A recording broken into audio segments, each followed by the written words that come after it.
Welcome to the DCTV News at Noon program. I'm Kendra Cook. Dolores County Broadcasting Network is the producer of DCTV with support from the Southwest Colorado TV Translator Association.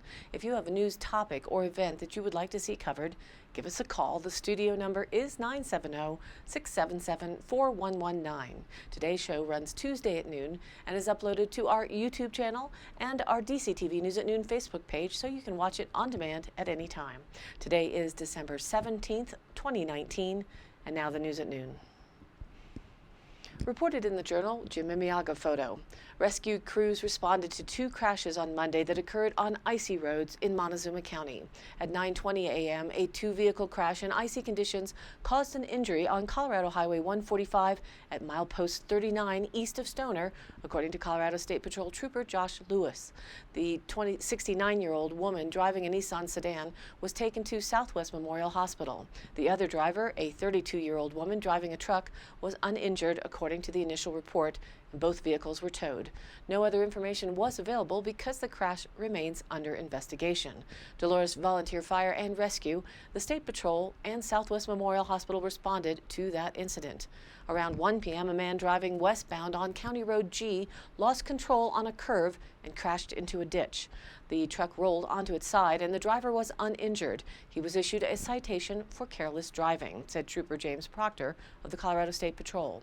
The road was icy in places. Cortez Fire Protection District, the State Patrol, Montezuma County Sheriff's Office, and Southwest Health Systems ambulance responded. Quote, "It's a reminder that during icy conditions, keep your speed down to prevent an accident," Proctor said. And from the Durango Herald, a warning on measles. People who traveled through Denver International Airport last Wednesday afternoon may have been exposed to measles, Colorado health officials reported on Monday. 3 children who were in the airport that day tested positive for the highly contagious disease after traveling to a country where there was an outbreak, officials said. Health officials don't consider this an outbreak because the children are related, the Tri-County Health Department said in a statement. But they are warning people who were in the airport between 1:15 p.m. and 5:45 p.m. on December 11th that they may have been exposed. It's unclear how many people came in contact with those children. About 179,000 people passed through the airport that day, spokeswoman Emily Williams told the Denver Post. Health officials are also notifying people who were at the Children's Hospital, Colorado's Anschutz Emergency Department between 1 and 7:30 p.m. on December 12th. Quote, "We're doing this investigation for a reason, and that reason is precisely to prevent secondary spread, and having a non-ideal vaccination rate in Colorado isn't helping matters," said Dr. Bernadette Albanese, a medical epidemiologist. Colorado's immunization rate for the measles, mumps, and rubella vaccination was 87.4% last school year, which is below the threshold needed to protect a community from a measles outbreak. The 3 children who tested positive had not been vaccinated, officials said. There is no ongoing risk for exposure at the 2 locations. And a side note that the norovirus is still making its rounds, creating discomfort with diarrhea and vomiting. It can be simply avoided by washing your hands frequently, and if you do contract the disease, please stay home so as not to spread it to others. We hope everyone has a happy and healthy holiday season, whether traveling or staying here in Dove Creek. And reported in the San Juan Record out of Monticello, Utah, a report that a White House task force has recommended the increased purchase of domestic uranium has brought renewed hope to the White Mesa Mill in Blanding, the only federally licensed uranium mill in the United States. The possibility of orders from President Donald Trump to help revive the uranium industry was well received by investors. The stock price of Energy Fuels Inc. increased by 18% on December 5th, the day the issue was the subject of a Bloomberg report by Ari Nader. President Trump created the U.S. Nuclear Fuel Working Group to make recommendations on how to protect and plan for defense infrastructure needs and to support domestic nuclear fuel supply. The findings of the Nuclear Fuel Working Group are not yet public. However, based on the report by Bloomberg, President Donald Trump will direct the federal government to buy more uranium from domestic producers to boost the national uranium stockpile. This would primarily be purchases of uranium by the U.S. Department of Defense. At the current time, approximately 90% of the purchases of uranium in the U.S. is from foreign sources, including an estimated 44% from Russia and its allies. The foreign sources have flooded the United States with low-cost uranium and threaten the domestic uranium industry. Nuclear power plants provide 20% of electricity in the United States. In addition, the United States is mostly dependent on outside countries for uranium to power nuclear submarines and make nuclear weapons. In June 2019, the U.S. Department of Commerce designated 35 minerals as, quote, crucial commodities and began the process of limiting the country's dependence on foreign sources for these commodities. Uranium is at the top of this list with an estimated 93% of uranium from foreign sources as of 2017. So in July of 2019, President Trump rejected a request to place a 25% quota for the purchase of domestic uranium, but created the task force to study the issue. Quote, it's clear that the U.S. nuclear industrial base has diminished to the point that the government must act to preserve it, Energy Fuels President Mark Chalmers said in a statement. Quote, the American nuclear fuel cycle needs the president's immediate support, or we risk the loss of this critical capacity, its miners and workers. And now, let's take a look at our local weather for the rest of the week and into this weekend. That was a cold one last night, and early this morning, my outside temperature got down to 7 degrees. How about you? Today, another sunny day is on tap, and hopefully all of the black ice will finally all be dried up. Looking for a high just near 27 degrees. The north wind continues, but a bit less impactful at just around 10 miles an hour. Tonight, clear again with a low even colder, around just 6 degrees. North-northeast winds around 5 miles an hour finally become calm after midnight. And then for Wednesday, mostly sunny with a slight warm-up to a high near 36 degrees. The winds shift back to the southeast at 5 to 10 miles an hour. Wednesday night, mostly cloudy with a low to around 16 degrees. Southeast winds keep it chilly and continue to dry out the ground at around just 5 miles an hour. And into Thursday, it'll be sunny with a high near 34 degrees. Thursday night, mostly clear with a low around 16. For Friday, sunshine with a high near 38 degrees. Friday night, mostly clear with a low around 19. So bundle up in your ugly Christmas sweater for the State Line Party with VDJ Plus Ultra and Bunny Head starting at 9 p.m. You might want to take the shuttle. And we get a warm up over the weekend for the winter solstice. Saturday, mostly sunny with a high near 42 degrees. Saturday night, mostly cloudy with a low around 23. And Sunday, partly sunny with a high near 45. Sunday night, mostly cloudy with a low around 26. And now, back to the news. From the Durango Herald, the Southern Ute Indian tribe on Monday swore in its 2 newest members to tribal council, Ramona Eagle and Marjorie Berry, making the first time that the board has had a female majority. During a runoff election, Eagle, former council member, earned a seat on the council with 161 votes. Berry, the executive office manager for the tribal health department and a newcomer to the council, earned the second council seat with 157 votes, according to a Tribal Affairs news release. Other runoff election candidates included James Olguin, a former tribal council member with 151 votes, and Adam Redd, an incumbent candidate with 135 votes. 6 candidates ran for the 2 council seats in November. However, the elections were too close to call. During the December 13th runoff election, voters chose from the top 4 candidates. With the new additions, women now hold 5 of the 7 council seats. Quote, I'm very honored to be elected by my people and will do my best to advocate for the needs and overall well-being of the entire tribal membership, Eagle wrote in the news release. Tribal council members make decisions that affect the 16 government departments, which include courts, education, healthcare, and natural resources, among others. Council members typically serve 3-year terms. This will be Eagle's 5th term on tribal council, where she previously acted as treasurer and vice chairman.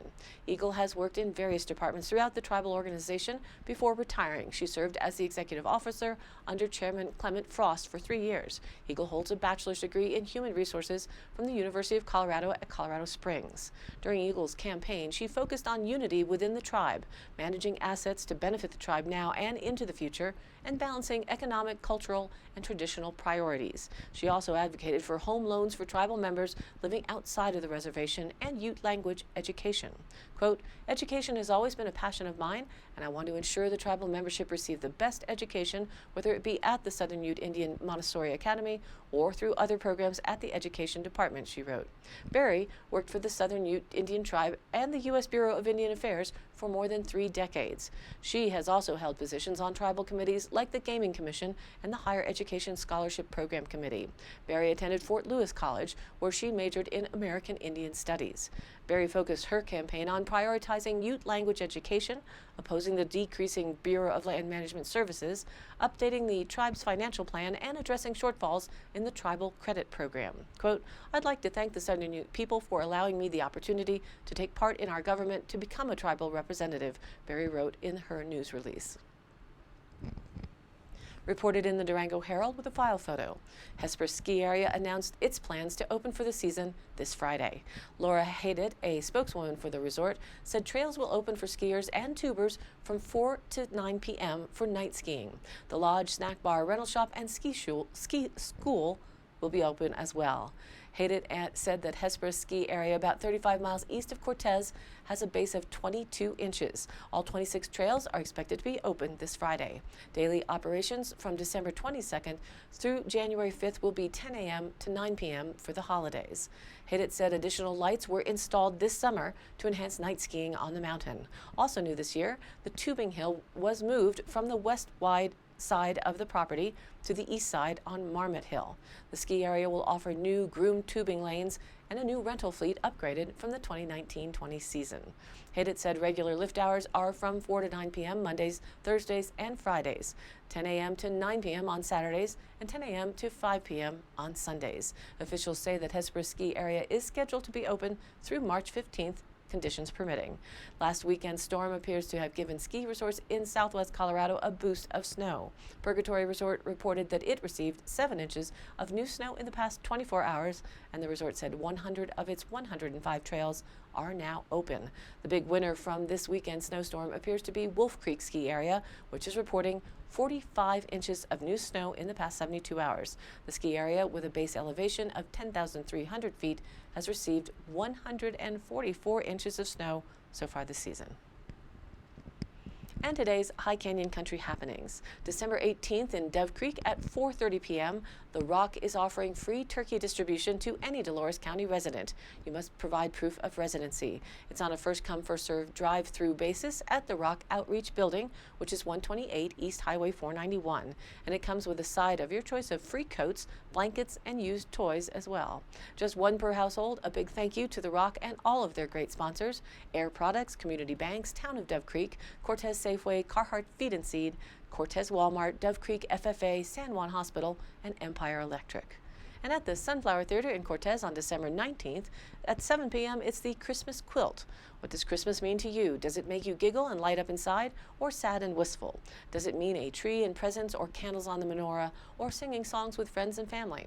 Whether Christmas makes you silly or grumpy, or long for a different time or place, we've got room for everyone on the Christmas Quilt, they say. The Sunflower Theater troupe will take you from the town square of Krakow, Poland, to the prairies of Canada, to the high desert of the Jemez Pueblo, to the tenements of New York City to celebrate this season of joy, hope, laughter, and giving. Join them for an evening of stories and music the weekend before Christmas. And I love this one. In Cortez on December 20th at Angel's End Zone, instead of an ugly sweater contest, they're putting on a Wear Your Ugly Socks and come get a prize for the ugliest contest. How could that go wrong, or smelly, or just plain funny? It starts at 9 p.m. I, of course, would love to see you at the State Line that night on the December 20th, Friday, for the Ugly Sweater Contest and dance party, since I'll be one of the DJs. That also starts at 9 p.m. And I post up all of these High Canyon Country happenings on our Facebook page, which is DCTV News at Noon, so you can look up phone numbers and dates. And we also upload the daily news to our YouTube channel, which you can search for with the same name and subscribe to. That's DCTV News at Noon. And the broadcast is posted to our general Facebook page, where we also add links to stories of interest, share other events or news, and where you can join in on the conversation too. This is your local community TV station, so if you have something you'd like to share, you can contact us by email. It's dcbnnews@gmail.com, or you can call the station 970-677-4119. Thanks for tuning in. News at Noon now airs at noon Mondays through Fridays, and then is available on demand online on our YouTube channel and our DCTV News at Noon Facebook page, where we would like to ask you to like us there if you do, and please share it with your friends and family. This has been a production of DCTV for the News at Noon program out of Dove Creek, Colorado, USA. I'm Kendra Cook. Thank you for watching.